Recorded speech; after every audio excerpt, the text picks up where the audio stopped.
फक्त हे one way व्हायला नको आणि तुमच्याकडून पण काय प्रश्न डायरेक्टली मला यायला पाहिजे.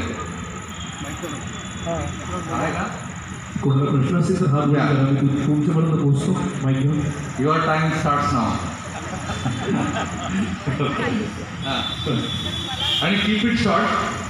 हां सर मला असं वाटतं की सायबर क्राईम जे आहे ते आता खूप घडले जात आहेत आणि युवा पिढी त्याला खूप फेस करते. एकतर ऑनलाईन अशा काहीतरी अचानक येतं की तुम्ही पेमेंट करा, त्याच्यानंतर मग असं कळतं की बँकेत गेल्यावर बँकवाले उडवून लावतात त्या व्यक्तीला. ते सांगतात आता आमच्याकडे बेसिकली सायबर रिलेटेड केसेसमध्ये काय झालं. ठीक आहे नेक्स्ट. मॉन्टी बोलतोय, माझा फोन त्याचा फोन माझ्याकडे आहे. नेक्स्ट. याचा अर्थ असा आहे की पार्लेमध्ये काही प्रॉब्लेम नाही आहे. सुविधा आमच्या टीम खूप चांगलं काम करतो. हां, we trust you more than ourselves. Yes madam इथे का.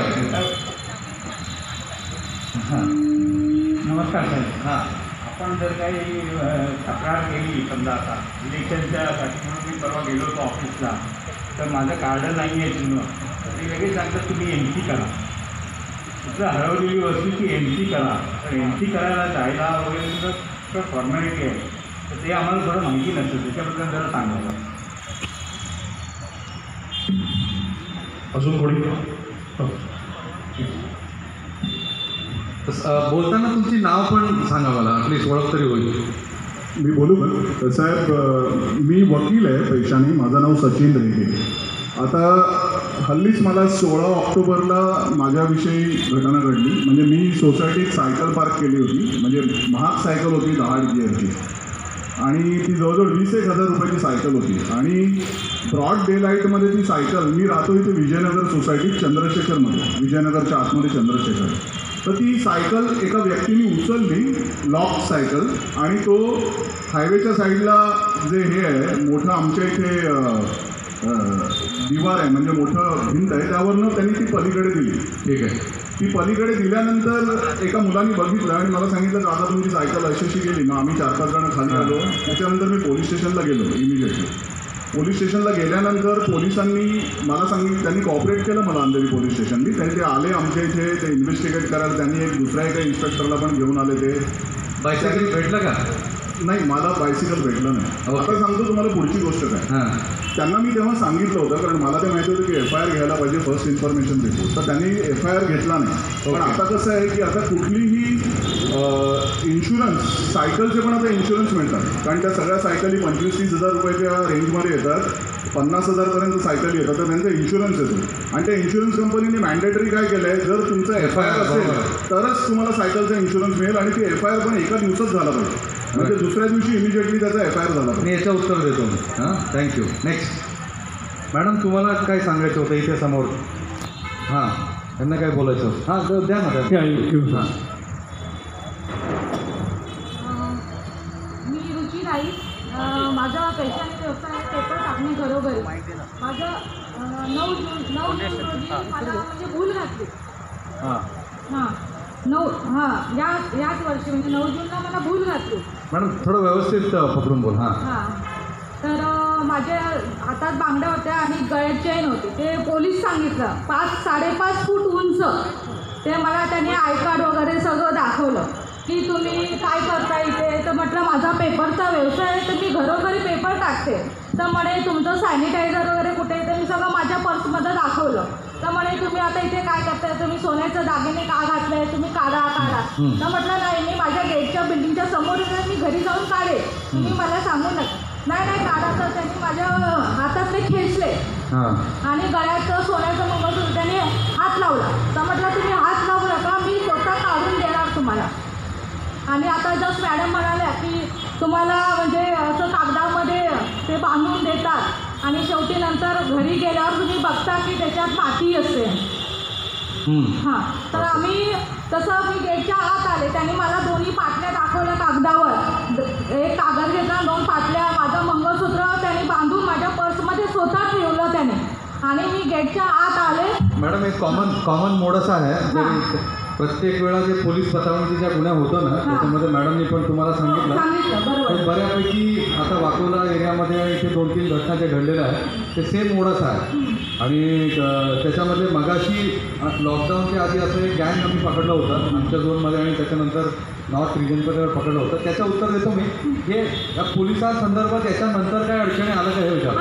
नाही, त्यांनी आम्हाला FIR वगैरे व्यवस्थित दाखल केली. घेतली. 10-15 मिनिटे आमचं काम लगेच करून दिलं. त्याबद्दल काही नाही, त्यांच्या पोलिसांचे आम्ही आभारी आहोत. आणि 2-4 वेळा गेलो आम्ही, तेवढा आमचा प्रयत्न चालू आहे. ठीक आहे, चालू ठेवा तुम्ही तसं आमचा प्रयत्न. ठीक आहे, धन्यवाद. नेक्स्ट.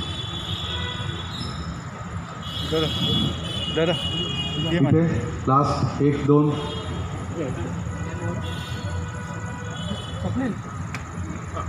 हां त्या प्लीज बसून बोलू. रेकॉर्डिंग चालू. हॅलो. हां माझं काय, माझ्या बायकोचं मंगळसूत्र गेलेलं आहे. ओके. इथे 5 नंबर रोडवर. चेन स्नॅचिंग झालं. हां, सेन्सेशन झालं आहे. त्याच्यात आम्ही FIR केला आणि तुमचं चांगलं कॉपरेशन मिळालं. त्या ओके. कुठलं एअरपोर्टचे हे चांगले एअरपोर्ट पोलीस. 2 तासात मला मोकळं केलं त्या लोकांनी सगळं हे करून. ओके. पण अजून काही मला हे नाही मिळालं, काय इन्फॉर्मेशन नाही मिळाली. बस ओके, चेक करू. हां, आणि ते CC कॅमेऱ्यामध्ये तो मिळाला, तो दिसलाय तो, पण त्याचा नंबर नाही दिसला मला. फक्त तो जाताना दिसला. दोघे बसलेले माणसांनी खेचलं, खेचून ते गरवारी साईडला गेले. ठीक आहे. मी बघ फॉलो करू. हां, माझं नाव राजेंद्र शानबाग आहे. शानबाग म्हणून. Okay. Okay sir, thank you very much. So the one from this side, sir. नमस्कार. कुठे आहे? मी हां. अरे ओके, नमस्कार. मी किशोर परांजपे, पार्लेश्वर सोसायटीमध्ये राहतो. हां. आपल्या पार्ला पूर्व आणि पार्ले पश्चिम यांना जोडणारा जो ब्रिज आहे, शहीद कॅप्टन विनायक गोरे ब्रिज, या पार्ला वेस्टवरनं म्हणजे पार्ले पश्चिमवरनं पार्ले पूर्वेला येताना बरेच कारवाले, बाईकवाले इमिजिएट तिकडे लेफ्ट टर्न घेतात. तो लेफ्ट टर्न तिकडे नाही आहे ॲक्च्युली. त्यांना पुढे येऊन त्यांनी युटर्न मारून इमिडिएट टर्न नाही आहे तिकडे. तसेच पार्ले लोक फॅक्टरीच्या इथून खालून आल्यानंतर त्या ब्रिजवरती इमिजिएट राईट टर्न नाही आहे. ओके. आणि बरेच वेळा तिकडे पोलिसांची गाडी उभी असते आणि तिकडे दुर्लक्ष केलं जातं. ओके. म्हणजे फॅटल ॲक्सिडेंट होऊ शकतो. जरा याच्यात लक्ष द्या मॅडम. हे प्रत्येक बीट जे डिप्लॉयमेंट करतो ना त्यावेळी त्यांना स्पेसिफिकेशन इन्स्ट्रक्शन द्यायला पाहिजे. आणि माझी दुसरी एक तक्रार आहे की तिथे खाजगीत सांगत नाही मी. आता राठोड साहेबांना तुमच्या सांगितलं जे काही तक्रार असेल प्लीज मोकळ्यापणाने सांगा. इथे आम्ही काही चुकी असेल तर हे लपवायला इथे नाही. आम्ही ओपनली डिस्कस करूया. सोसायटीचा जो हॉल आहे हां. त्याच्या अपोजिट साईडला मोठ्या बसेस उभ्या राहतात. ओके. पार्किंग केलेल्या असतात. ॲक्च्युली त्या रोडला पार्किंग नाही आहे. त्या बस पार्किंग उभे केल्यामुळे बराच ट्रॅफिकचा प्रॉब्लेम होतो. आता कोविडच्या याच्यामुळे ट्रॅफिक तसा कमी आहे, पण पुढे ट्रॅफिक वाढल्यानंतर तिथे फार ट्रॅफिकचा त्रास होतो. ट्रॅफिकची पी आहे ना, आणि त्याची पण कोऑर्डिनेट साहेब. आणि त्या बसच्या मागे रात्री उभं राहून दारू पिणे आणि चरस बिरसचे कार्यक्रम चालतात. आता हे राठोड साहेबांना पण सांगितलेलं आहे. ओके. नमस्कार. जय हिंद, जय Maharashtra. Okay. Thank you. Okay. One last question. One last. हां. नमस्कार, मी वीणा भागवत. पार्ल्यामध्ये सध्या बरेच म्हणजे काही हे जे आपले गल्ली बोळ पुष्कळ आहेत, तर तिथे आता आणि आमचं तळमजल्यावर आहे, त्यामुळे बरेचदा अशी बेल वाजवून ही मदत मागायला म्हणून स्टुडंट्स वाटतात, ते सांगतात आम्ही कुठून तरी आलेले स्टुडंट्स आहोत, कुठल्या तरी NGOचं एक पत्र दाखवतात. आणि मला नेहमी अशी भीती वाटते की ही लोकं म्हणजे पाहणी करायला तर येत नाहीत की बाबा काय कुठे कोण राहतं, घरात किती माणसं आहेत, किंवा यांचं आपण दार उघडलं की जनरली घराचा लेआउट पण दिसतो. तर या अशी जी माणसं मुलं जे फिरतात असे ते 2-3 जण एकत्र असतात. तर मी बरेच वेळा त्यांना हटकते माझ्या घरी कोणी आलं की, पण ह्याच्यासाठी आपल्याला काय व्यवस्था करता येईल का? बोलतो. हां, लास्ट. ओके, ठीक आहे. सुरुवात मी प्रश्नाच्या आधी I would right to recognize Parla police स्टेशनचा आणि पार्ले पोलीस जेवढं आम्हाला मदत केलेली आहे आणि करत आहेत त्यांचा आभार आहे. थँक्यू. प्रश्न असा आहे की सर, विक्रीकरच्या नावाने बरेच भीड वाढायला लागले आणि ते एकतर विक्रीकरच्या नावाने इकडे पाळत पण ठेवतात, बघत असतात कोण काय करतं, कोण कुठे जाते. आणि बहुतेक जण तिकडे जे फॅमिली पूर्ण वस्ती बसलेली असते. आता फॉर एक्झाम्पल आता पार्ला शाळेच्या बाहेर जे पूर्ण फुटपाथ, मॅडम आता म्हणत होत्या फुटपाथ तुम्ही साईडनी चालायला जागा नाही म्हणत. एक तर आता ते फुटपाथ भरलेले आहेत. सनसिटीला विक्रीकरच्या नावाने सगळे लाईनीने आता लावायला लागले. त्यामुळे हे जो घोषणा जे विक्रीकर आहेत, आता पूर्ण रस्त्यावरच त्यांनी घरसारखं बसवलं आहे. अंधेरीला बार थिएटर आपला ह्याच्यासमोर गोकुला थिएटर पेक्षा अजून काही आहे का? ओके, ठीक आहे, थँक्यू. आज सर्वात पहिले मी माझ्या सहकारी अधिकारी सिनियर PI काने, पार्ले पोलीस स्टेशनचे सर्व अधिकारी कर्मचारी, रिसोडकर साहेब आणि सर्व पालेकरांना मी मनापासून धन्यवाद देतो, अभिनंदन करतो. हे मागच्या 1 वर्षात हे कोविडच्या काळानंतर पहिल्यांदा असा एक प्रोग्राम आम्ही ऑर्गनाईज केलेला आहे आणि आम्ही एकमेकांशी चर्चा करून मोकळेपणाने बोलून हे पार्लेकरांची काय प्रॉब्लेम आहे, आम्ही कसं ते प्रॉब्लेम सॉल्व्ह करू शकता त्याच्यावर तुम्ही चर्चा ठेवले. खूप आनंदाची गोष्ट आहे आणि हे खूप गरजेचे पण आहे. सगळ्यात पहिले तुमचे जे प्रॉब्लेम्स आहेत बऱ्यापैकी प्रॉपर्टी ऑफेन्स रिलेटेड आणि बाकी जे विजिबल पोलिसिंगची संदर्भात काही गोष्टी याच्यात आहेत. मी सगळ्यात पहिले सांगतो, मी पोलीस स्टेशनला आल्यानंतर काही लोकांना गुन्हा नोंद करायला वेळ लागतो. हे without any hesitation I accept this. आणि हे problem this is a problem which is never ending. हे खूप वर्षापासून हे प्रॉब्लेम आहे आणि त्या मी असं बोलत नाही की याच्यामध्ये फिक्स होऊ शकत नाही. त्या फिक्स करायला आम्ही काय केलेलं आहे ते पण मी सांगतो. आता अलका मांडवे मॅडमनी मागच्या 15-20 दिवसापासून हे बीट सिस्टम सुरू केलं म्हणून सांगितलं होतं. दिसोळकरजी आणि बाकी पार्लेकरांना आता तुमच्या कंप्लेंट नोंद व्हायला वेळ लागत असेल की तुम्ही लगेच डायल 100ला कॉल करायला पाहिजे. नसेल तर वरिष्ठ अधिकाऱ्यांची नंबर मुंबई पोलीसची वेबसाईटवर आहे. आणि कोणाची FIR नोंद करत नसेल तर इमिडिएटली वरिष्ठ अधिकाऱ्यांना एस्केलेट करायला पाहिजे. आणि जेणेकरून माझ्याकडे आता 7 पोलीस स्टेशन्स आहेत. प्रत्येक पोलीस स्टेशनची काय करतो, जेवढं शक्य आहे तेवढं आम्ही बारकाईने ते लक्ष देऊन त्याचा पाठपुरावा करतो. तरीसुद्धा एखादा विक्टीमला त्याची गुन्हा दाखल होत नसेल तर इमिडिएटली ते एस्केलेट करायला पाहिजे. डायल 100 या ACPला कॉल करा या डायरेक्टली DCPला फोन करा. माझा नंबर पण मुंबई पोलीसच्या वेबसाईटवर ओपन आहे. हे नंबर 1. दुसऱ्या, आता आम्ही पार्ले पोलीस स्टेशनला 4 बीट वेगवेगळे डिवाईड केलेलं आहे. स्कॅन करून तिथे 5-10 मिनटं थांबावं लागतं त्यांना. आता हे पद्धत जी आहे मागच्या 1 आठवड्यापासून सुरू आहे. कोणी बघितलं का हे QR कोडची सिस्टम? याच्यामुळे मी इंडिपेंडंटचे फीडबॅक त्यावेळी घेतलेले आहे पार्लेकरवरून या पार्लेकरांकडून या 100 नंबरचे कॉल करणाऱ्या लोकांकडून. त्यांनी मला असा फीडबॅक दिलेला आहे, हे QR कोडमुळे आमच्या पेट्रोलिंग थोडासा वाढलेला आहे. आणि हे मागच्या 1-2 महिन्यात जे वाढते गुन्हे आहे ना, हाऊस ब्रेकिंग असेल या चेन स्नॅचिंग असेल, त्याच्यामुळे आम्ही प्रत्येक ठिकाणी QR कोड लावलेला आहे.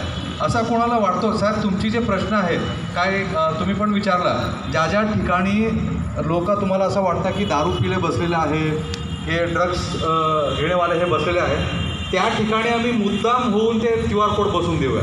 ज्या ज्या ठिकाणी असं वाटतं की या ठिकाणी लोक बसून कुठेतरी इलिगल काम करतात त्याच ठिकाणी आम्ही QR कोड लावूया. मी ऑलरेडी माझ्या बीट ऑफिसरची आज पण प्रत्येक पोलीस स्टेशनची एक बीट ऑफिसरला माझ्या ऑफिसला बोलून आम्ही रिव्ह्यू घेतो आणि माझ्या सिनियर PI त्यांच्यासोबत असेल की नक्की सिक्युरिटीच्या दृष्टिकोनातून हे सिस्टम इम्प्रूव्ह होऊ शकतात. त्याच्यानंतर 3rd पॉईंट, या बीट सिस्टममध्ये आम्ही काही व्हॉलंटियर्सची नेमणूक करण्याची विनंती केलेलं आहे प्रत्येक बीटमध्ये. आता तुम्हाला सांगायला मला खूप आनंद वाटतो, मागच्या 1 वर्षापासून मी बघतो मुंबई सिटीमध्ये, पूर्ण सिटीमध्ये जेवढा पार्ले पोलीस स्टेशनमध्ये जे लोक पोलिसांना मदत करतो तेवढा मी कुठेही बघितलेला नाही आहे. आमच्या नाकाबंदी असो, पेट्रोलिंग असो, या काही म्हणजे आरोपीला शोधायला काही इन्फॉर्मेशन पाहिजे असेल तरी तुमचे जे ब्ल्यू टी-शर्ट वर ते आमचे स्वयंसेवक आहे त्यांनी प्रत्येक वेळी मी नाकाबंदी चेक करायला येत असेल तर तिथे मी कोणाला बघतोच. आता प्रत्येक ठिकाणी तुम्ही आहे. मला असं वाटतं की प्रत्येक बीटमध्ये असं एक टीम तयार व्हायला पाहिजे. आणि मी एक तुम्हाला विनंती करतो, तुमची परवानगी असेल तर तुम्ही सगळ्या संध्याकाळी आणि सकाळी वॉकिंगसाठी बाहेर निघतो. माझी असं विनंती आहे, तुम्ही आमच्या ऑफिसरसोबत वॉकिंग करा.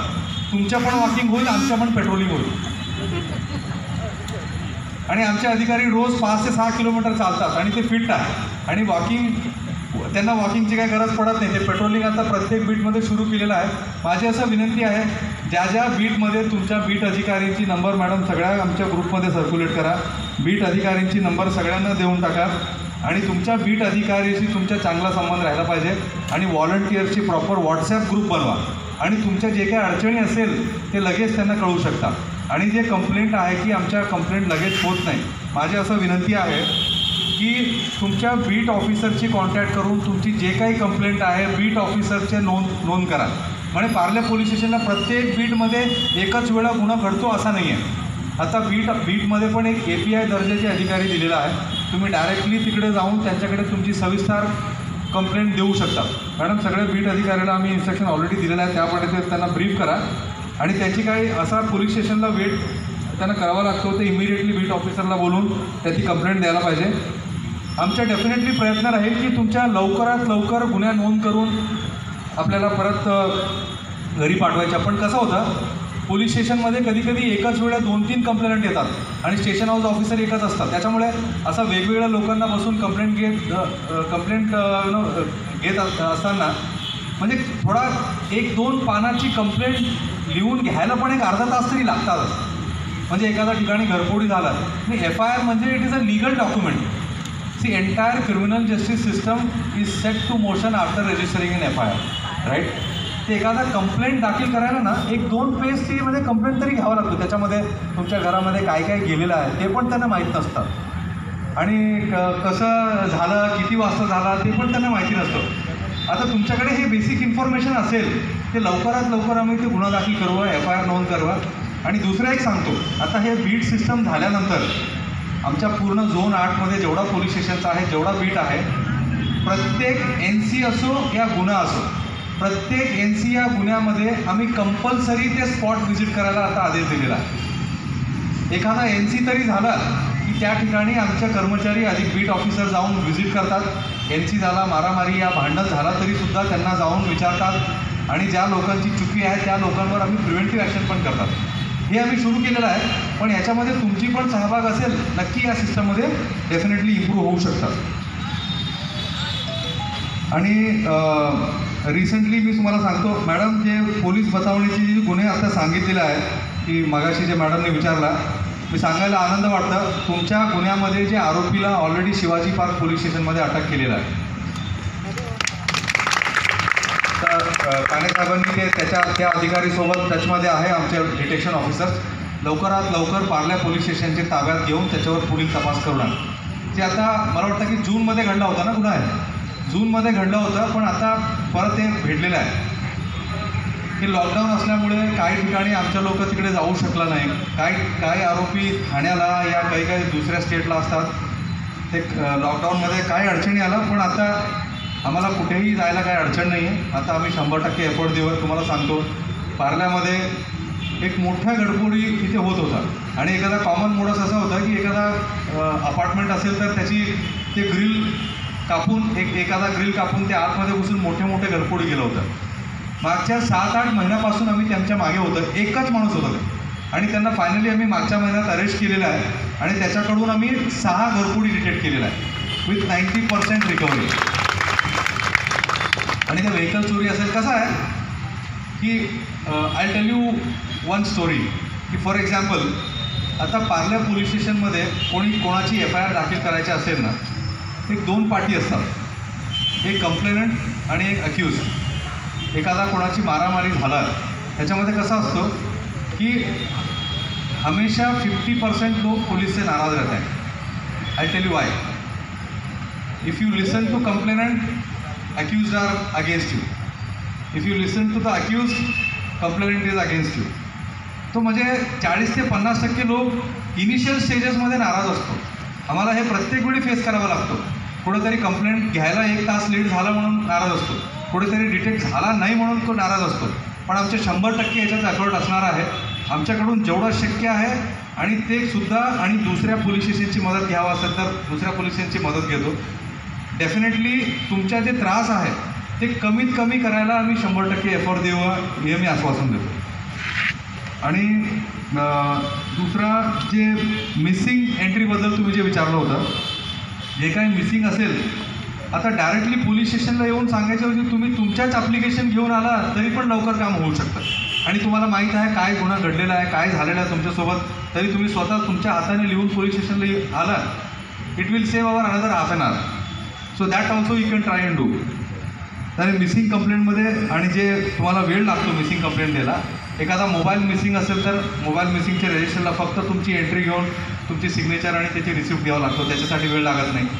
एखादा काही वस्तू तुमची वॉलेट मिसिंग झाला असेल या तुमची काही कार्ड मिसिंग झाला असेल तर लगेच तुम्ही ते ॲप्लिकेशन सबमिट करू शकता. ते रिसिव्ड केलं, it is a valid document that you can do. So याच्यामध्ये हे तुम्हाला माहिती राहायला पाहिजे लवकरात लवकर हे व्हायला. आणि बायसायकल थेफ्टमध्ये तुम्ही जे सांगितलं, मला वाटतं की ते FIR दाखल करायला जे अंधेरी पोलीस स्टेशनचं होतं ते बघूया. आणि याच्यामध्ये FIR जरी दाखल करायला तुम्हाला वेळ लागलं तर वाटत असेल तर either you can directly give one paper in writing, त्याचे इमिडिएटली रिसिव्ह करून घेऊ शकता. आणि ज्या वेळेस फ्री होईल त्यावेळेस सेशन हाऊस ऑफिसर तुम्हाला लगेच बोलवलं. Number 1. Number 2, session house officer free असूनसुद्धा त्याची वेळ होत असेल तर directly you should call dial 100 या सिनियर ऑफिसर. नंबर 3, पोलीस स्टेशनच्या ड्युटीवर असलेल्या जे डे PI असेल, नाईट PI असेल या सिनियर PI असेल, इमिडिएटली त्याच्या लक्षात तुम्ही द्यायला पाहिजे आणि जेणेकरून तिथे लवकरात लवकर त्याचा पाठपुरावा होईल. नंबर 4, तरीसुद्धा हे सॉर्ट आउट होत नसेल, इमिडिएटली ते बीट ऑफिसर जे आहे तुम्हाला माहिती द्यायला पाहिजे, त्यांना फोन करून आमच्या हद्दीमध्ये असं आहे, ते इमिडिएटली स्पॉट व्हिजिट करणार, इमिडिएटली काय घडलेलं आहे तुमचे सगळे कंप्लेंट घेणार. आणि देर are lot of other means. म्हणजे असं नाही की एक वेळा मी प्रयत्न केला ते आमची काम होत नाही असा विचार करू नका. It is our priority to help you in a best possible way. आणि पार्ले पोलीस स्टेशनला तुम्ही असं करू नका हे काही दुसऱ्याची ऑर्गनायझेशन आहे. It is our police station, it is our another house. Just like another society you should think Parle police station as your another house. काही लोकांना पोलीस स्टेशनला यायला they have some kind of a hesitation. आणि तुमच्या मनामध्ये असा असायला पाहिजे तुम्ही फ्री असून सुद्धा एखाद्या वेळेस पोलीस स्टेशनच्या समोर आला, at least please come to police station to say thank you to our constable, get to know our beat officer. की एखादा बीटच्या समोर तुम्ही निघून जात असताना 1 मिनटं त्यांच्यासाठी थांबा आणि त्याचे नाव काय, तुमची ओळख करून घ्या. At least say thank you to him for what he is doing. So ही छोट्या गोष्ट आहे. आम्ही थोडं लक्षात ठेवलं की नक्की आम्ही एकमेकांशी मिळून एक चांगलं काम करू शकतात. आणि आमच्या जे वेळ FIR दाखल करण्यामध्ये या आमच्या रेस्पॉन्समध्ये जे जातात ते अजून कमी करू शकतात. दुसरा मॅडम, सायबर क्राईम ऑफेन्सेस जे आहे तुम्हाला मी सांगतो, during the lockdown the number of cyber crime cases have increase. की लोक बाहेर येऊ शकत नाही, घरी बसून ते काय काम करायच्या, क्राईम कसं करायच्या, लोकांना फोन करून ते OTP विचारायच्या आणि फेसबुकवर जाऊन त्याच्या फ्रेंडशिप करून ते दुसऱ्या वेगळंच काम करायचं, असं बरेच गुन्हा दाखल होतो. याच्याबद्दल सगळ्यात पहिले जसं अलर्टनेस तुम्ही फिजिकल वर्ल्डमध्ये आहे तसं सायबर वर्ल्डमध्ये पण तुमची काय अलर्टनेस, काय प्रिकॉशन्स तुम्ही घ्यायला पाहिजे. फॉर एक्झाम्पल ट्विटर, फेसबुक आणि तुमची सोशल मीडिया वापर करताना काय प्रिकॉशन्स तुम्हाला ठेवावं लागतो. अननेसेसरीली विदाउट जिसको आप जानते भी नहीं हैं उसके साथ आप पहले फ्रेंडशिप क्यों करें. ठीक है, करेंगे तो एटलीस्ट व्हेरीफाई करो. आणि आजकाल एक एक्झाम्पल देतो, सगळ्यात पहिले फेसबुकवर फ्रेंडशिप करून मोबाईल नंबर घेतात आणि त्याच्यानंतर मी 21 वर्षाची मुली आहे आणि माझ्यासोबत फ्रेंडशिप करा म्हणून ते मुलांना फसवतात आणि या काही मुलींना फसवतात. असं करून नंतर ते बँक अकाउंट मागतात, त्याच्या काही वडीचे ऑब्जेक्शनेबल फोटो काढून घेतात त्यांच्याकडून, म्हणजे अर्धनग्न अवस्थेत या ऑब्जेक्शनेबल कॉम्प्रोमाइजिंग पोझिशनमध्ये काही फोटो काढून त्यांना एक्स्टॉर्शन करायला प्रयत्न करतात. हे कशाला होतं, आम्ही प्रिकॉशन घेत नाही आणि जे आमिष ते दाखवतात समोरच्या व्यक्ती, ते आमिष आम्ही व्हेरीफाय न करता आणि त्याच्या आमिषाला we fall prey to that invitation. So त्याच्यामुळे खास करून जे यंग बॉयज अँड गर्ल्स आणि तुमच्या घरी असलेले यंग बॉयज अँड गर्ल्स त्यांना पण सेन्सिटाईज करायला पाहिजे. आणि काय वेळा सिनियर सिटीजनसुद्धा ते असा फोन आला की तुम्हाला लोन देतो, या अकाउंटवर तुम्ही एवढा पैसा जमा करा. याच्यामध्ये काहीतरी एक स्टेप तुम्ही थांबून विचार करायला पाहिजे की याच्यामध्ये पुढे जायचं या नाही जायचं. आणि काय डाऊट असेल तर इमिडिएटली आमचं सायबर हेल्पलाईन आहे, 100 नंबर आहे, BKCला सायबर पोलीस स्टेशन आहे, पार्ले पोलीस स्टेशन आहे. So there are lot of avenues to address your grievances. आणि कॅप्टन गोरे ब्रिजच्या समोर जे ट्रॅफिकचे इश्यू आहे ते आम्ही सॉर्ट आउट करूया. बसची जे पार्किंग ते आम्ही जोडूया. आणि ड्रग्स आणि जे दारूच्या विषयाबद्दल इथे सांगितलं होतं, त्या ऑलरेडी ज्या ठिकाणी लोक सांगतात त्या ठिकाणी QR कोड बसून घ्या आणि त्या ठिकाणी आजपासूनच पेट्रोलिंग सुरू व्हायला पाहिजे. आणि जे फेरीवाला आणि वाघरीचे रस्त्यावर बसतात मॅडम, त्याच्यावर खरोखरच आम्ही लक्ष द्यायला पाहिजे. आणि त्या लोकांपैकी काही गुन्हेगार पण असू शकतं आणि लोकांना त्रास पण होऊ शकतं. आम्ही नक्की या विषयावर लक्ष घेऊया आणि definitely we will try and work on this. आणि स्टुडंट्स विजिटिंग हाऊसेस, मी तुम्हाला एक सांगतो, काही एज्युकेशनल इन्स्टिट्यूट्स आहे, काही इंडस्ट्रीज आहे आणि काही NGOज आहेत, ते काही स्टुडंट्सला सर्वेसाठी पाठवतात आणि काही लोक काय स्टुडंटची वेशावर येऊन काही फसवणुकी करायला पण ते काही लोक प्रयत्न करतात.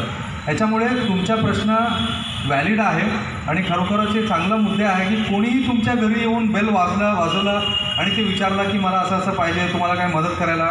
सगळ्यात पहिले तुम्ही त्याचे फोटो काढून घ्या, त्याची ID कार्ड विचारा आणि तुमच्या बीट ऑफिसरची नंबर असेल तर त्याच्या व्हॉट्सअपला ते पाठवून द्या की असं असं स्टुडंट्स आमच्याकडे आलेलं आहे, याच्या काही व्हेरीफाईड आहे का. इमिडिएटली तुम्ही आमच्या बीट ऑफिसरला विचार करू शकता आणि त्यांच्यासोबत डिस्कशनला यायच्या आधी त्यांच्या सगळ्या डिटेल्स कलेक्ट करून घ्या. त्याची नाव, मोबाईल नंबर, ID कार्ड सगळे तुमची मोबाईल नंबरवर ठेवा. लगेच तुम्ही आमच्या बीट ऑफिसरला पाठवून द्या आणि ते काय पुढे होऊन काहीतरी गुन्हा घडला, तुम्ही इमिडिएटली तुमच्याकडे ते एव्हिडन्स राहील आणि ते व्हेरीफाय झाला आणि तुम्हाला असं वाटतं की त्यांच्याशी चर्चा करायला पाहिजे, then you go and discuss. आणि एवढा तरी प्रिकॉशन सगळ्यांनी घ्यायला पाहिजे. त्याच्यानंतर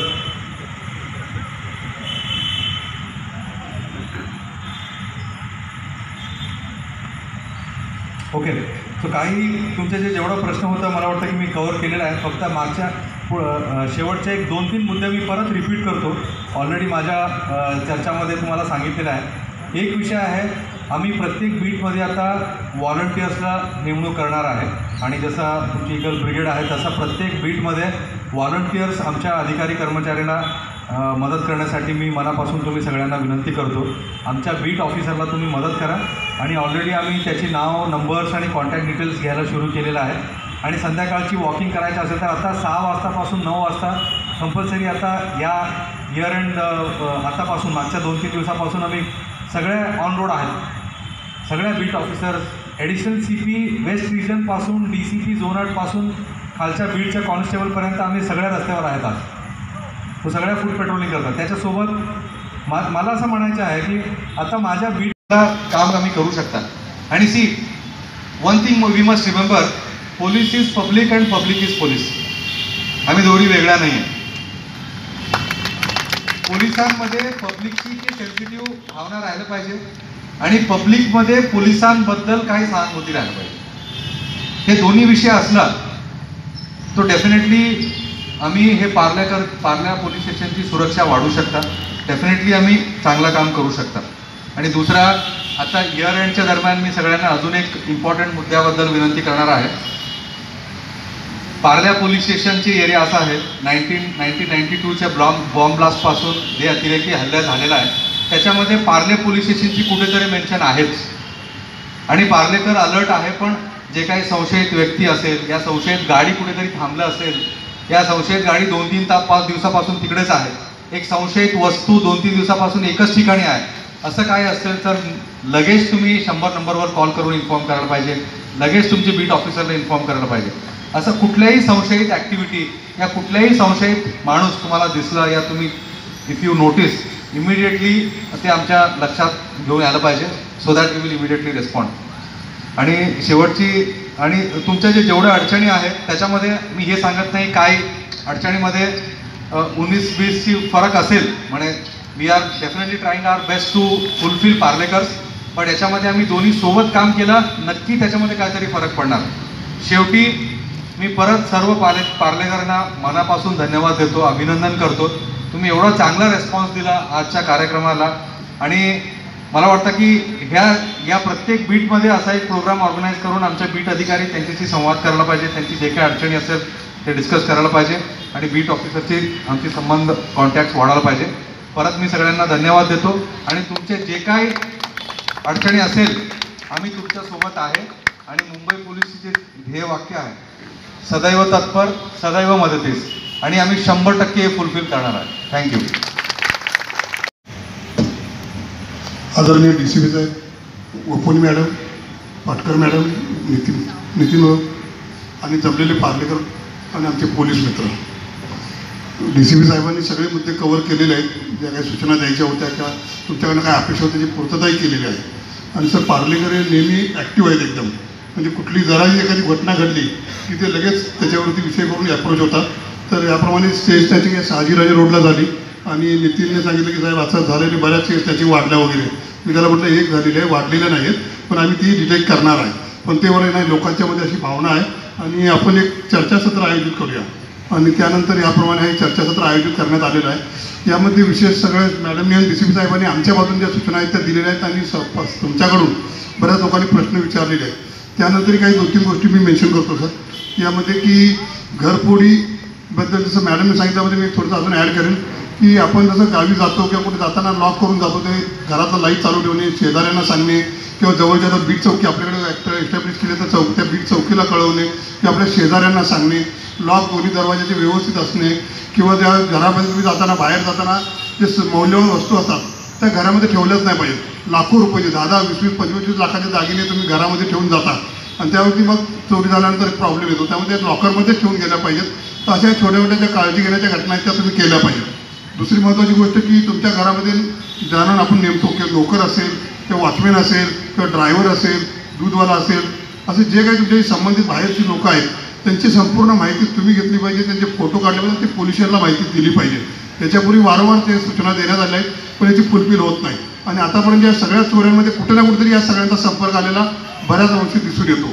तर त्यामुळे या लोकांच्या नोंदणीकृत संस्था ज्या असतात वॉचमॅनसाठी वगैरे त्या तर नेमल्याच पाहिजेत. कारण प्रत्येक ठिकाणी वॉचमॅन आपण बघतो की तोच दिवसपाळी करतो, तोच रात्रपाळी करतो. वॉचमॅन म्हणजे फक्त सोसायटीचे सेक्रेटरी किंवा काही लोकांच्या मदतीला ठेवलेला एक माणूस अशी त्याची प्रतिमा आहे, बाकी त्याचा काही उपयोग नाही आहे. तर वॉचमॅन हा सतर्क राहायला पाहिजे आणि तो मान्यताप्राप्त सोसायटीचा यायचा पाहिजे. तसं असेल तर आपल्याला त्याला शोधून काढणं सोपं जातं. तुम्ही कोणालाही ठेवता तर जो पळून जातो नाव जसं माहितीनं सांगितलं जी याची सोसायटी सांगितली सत्यम सोसायटी, त्या वॉचमॅनबद्दल काही माहिती नव्हतं. त्या वॉचमॅनला शोधून आणून आम्ही त्यातली 99% रिकव्हरी केली आणि महाराष्ट्रामध्ये आमच्या रिकव्हरीला पहिला नंबर आलेला आहे. आपल्या व्हॉट्सअप ग्रुपवर बऱ्याच ठिकाणी आलेला. पण या कशामुळे झालं की त्या बाई होत्या लंडनला राहणार आहे, त्या तेवढ्या लग्नासाठी इथं आल्या होत्या आणि त्यांनी दागिने लॉकरमधून काढले, दुसरीकडे गेल्या आणि तिकडचं लग्न करून येऊन तिकडचे दागिने इथंच होते. तर या गोष्टी टाळल्या पाहिजेत. गाड्यांच्या चोऱ्यांच्याबद्दल एक दुसरा विषय आहे की गाड्या चोरीसाठी आपण गाड्या बाहेर उभा करतो कारण सोसायटीमध्ये जागा नाही. पण त्यासाठी आपण काही काळजी घेतली त्याची. कारण आता 2 व्हीलर घेतली तरी लाखो किमतीची 2 व्हीलर असते, 4 व्हीलर आहेत. त्यासाठी तुम्ही GPS सिस्टीम बसवू शकता, इलेक्ट्रॉनिक सिस्टीम बसवू शकता, गिअर लॉक लावू शकता किंवा जर एका ठिकाणी जास्त गाड्या असतील बाईक वगैरे त्याला तुम्ही चेनने बांधून ठेवायची व्यवस्था करू शकता किंवा एका ठिकाणी वॉचमनसुद्धा त्या ठिकाणी नेमू शकतो. आपली मालमत्ता आहे, त्या मालमत्तेचं रक्षण आपण केलं पाहिजे. आपली पण जबाबदारी याची जाणीवपूर्वक झाली पाहिजे. दुसरं आहे की बोगस पोलीस बतावणीचे गुन्हे सिनियर सिटीजनबद्दल. तर त्यामध्ये महत्त्वाचा विषय असा आहे की तुम्हाला पोलीस सांगूनच उभारलं जातं. पुढे दंगल चालू आहे, खून झाला आहे किंवा शेटजीला मुलगा झाला आहे आणि तो तुम्हाला सांगतो की साड्या वाटणार आहे वगैरे. तर या ठिकाणी सगळ्यात महत्त्वाचं लक्षात की पोलीस आजपर्यंत तुम्ही एवढ्या आयुष्यामध्ये कधी तुम्ही बघितलं नसेल की पोलिसांनी आणून तुम्हाला तुमच्या दागिन्याबद्दल कधी विचारलेलं आहे. मग असं नसताना सुद्धा तुम्ही तुमच्याशी जेव्हा असा माणूस कोणी बोलतो तुम्हाला दागिने काढून द्यायला सांगतो आणि तुम्ही ते दागिने काढून देता तर हे चुकीचं आहे. एकदम कधीही पोलीस तुम्हाला विचारणार नाहीत की तुम्ही तुमचे दागिने काढून ठेवा. तुमचे दागिने ते तुम्ही घातले पाहिजेत, वापरले पाहिजेत, तर ते काढून ठेवा असं आम्ही कधी सांगणार नाही. तर असं सांगणारे कोणी असेल तर त्याच्यावर संशय व्यक्त केला पाहिजे. जसं मॅडम सांगितलं तसं आरडाओरडा करा, आजूबाजूच्या लोकांना जमा करा किंवा पोलिसांना बोलवा. तसं तुम्ही 100 नंबर लावतो, मोबाईल जरी हातात घेतला तरी तो पळून जाईल. आणि ह्या अशा घटना होतात. त्या नेहमी काय करतात की रस्त्याने जाणाऱ्या सिनियर सिटीजनला हेरलं जातं. त्याला असं कडेला साईडला गेटकडे सोसायटीकडे किंवा ज्या ठिकाणी अंधार असेल साईडला होईल कोण बघणार नाही अशा ठिकाणी घेतलं जातं आणि तिथे त्यांना हे सगळ्या सूचना सांगितलं जातं. याच्यावरती मी स्वतः व्हिडिओ बनवलेले आहेत. नितीनने गणपतीमध्ये मी इथे नसताना गेलं 10 वर्षापासून आपण दरवर्षी गणपती मंडळांना ते व्हिडिओ दाखवतो मंडळामध्ये, तरीसुद्धा लोक त्यामध्ये जागरूक होत नाहीत. अलीकडे हे झाल्यानंतर मी व्हॉट्सअप ग्रुपवरती बऱ्याच आपल्या विले पार्लेचे आपण टाकलेला आहे. तर यामध्ये थोडीशी सावधानता येणं गरजेचं आहे. आणि तिसरा जसा याचा सांगितला विषय की बँकिंगबद्दल, तर बँक कधी फोनवरून माहिती विचारत नाही. ते बँकेने सांगितलं, रेडिओवरून सांगतात, TV ला सांगतात, पोलीस सांगतात, तरीसुद्धा आपण त्या माहिती आपली सगळी माहिती आपण सगळ्या समोरच्या माणसाला देतो. OTP देतो, पासवर्ड देतो, सगळ्या गोष्टी देतो. ते या टाळल्या पाहिजेत. कधी बँक तुम्हाला फोनवरून माहिती विचारत नाही. हे एक वाक्य लक्षात ठेवलं तरी भरपूर आहे. आणि जरी विचारतो तर तुम्ही जवळच्या ब्रँचमध्ये जाऊन त्याबद्दल माहिती दिली पाहिजे किंवा काय असेल घेतली पाहिजे. कारण ते तुम्हाला तुमचं अकाउंट बंद होईल, तुमचं कार्ड बंद होईल, तर लगेच घाबरून जायचं काही कारण नाही. कार्ड बंद झालं, अकाउंट बंद झालं, तुम्ही बँकेमध्ये जाऊन ते चालू करू शकता. पण असं काही होत नाही, पण ते तुम्हाला भीती घालतात. तर त्या गोष्टीबद्दल थोडं सतर्क तुम्ही लोकांनी राहिलं पाहिजे. सोशल मीडियाबद्दल एक सांगितलं साहेबांनी पण डिटेलमध्ये, तर तुमचं जे प्रोफाईल आहे ते लॉक करून ठेवलं पाहिजे. तुम्ही मैत्री कोणाची केली नाही पाहिजे ज्यांना ओळखत नाही आपण त्यांच्याशी. आणि लिमिटेड कॉन्टॅक्ट जोपर्यंत आपण त्याला ओळखत नाही तोपर्यंत त्याशी लिमिटेड संपर्कामध्ये आपण राहिलं पाहिजे. या सगळ्या सूचनांच्या दृष्टीने मी एक साधारणतः असं सगळ्या सूचना असणारं पॉम्पलेट बनवलेलं आहे जे तुम्हाला आता वाटण्यात येणार आहे की नागरिकांनी काय दक्षता घेतली पाहिजे या सगळ्या गोष्टीमध्ये. आणि आज त्या जवळजवळ 500 प्रति मी आता या ठिकाणी आणलेल्या आहेत. तर त्या सगळ्यांनी आता इथून कलेक्ट करायच्या आहेत आपल्या पोलीस मित्रांकडून. तर तुम्ही स्वतः पण घ्यायचे आहेत, तुमच्या सोसायटीमध्ये चाळीमध्ये लावायचे आहेत किंवा आजूबाजूच्या लोकांना द्यायचे आहेत. प्रत्येकाने 5-5, 10-10 घेतल्या तरी चालतील, पण त्या लोकांच्यापर्यंत सूचना पोहोचल्या पाहिजेत, म्हणजे जेणेकरून आपण चोरींना आळा घालू शकू, तर चोऱ्या टाळता येतील आपल्याला. आणि जर झाल्यास तर आम्ही आहेच. आतापर्यंत झालेल्या पार्ला पोलिसांच्या ह्याच्यात 70 ते 80% गुन्हे आम्ही उघडकीला आणलेले आहेत आणि बाकीचे आमचे प्रयत्न चालू आहेत. जे बोगस पोलिसांचे त्यामध्ये 4 केसेसचे आरोपी आता पकडले गेलेले आहेत. घरपोली साहेबांनी सांगितले 5 केसेस होत्या त्या. एकटा टोपीवाला यायचा, काहीसुद्धा क्ल्यू नव्हता, टोपी असल्यामुळे कॅमेरामध्ये दिसत नव्हता. साहेब आमच्या मागे लागले, डोक्यावर बसले, वारंवार त्याच्याबद्दल विचारायला लागले, कारण 5-5 केस झाल्या होत्या.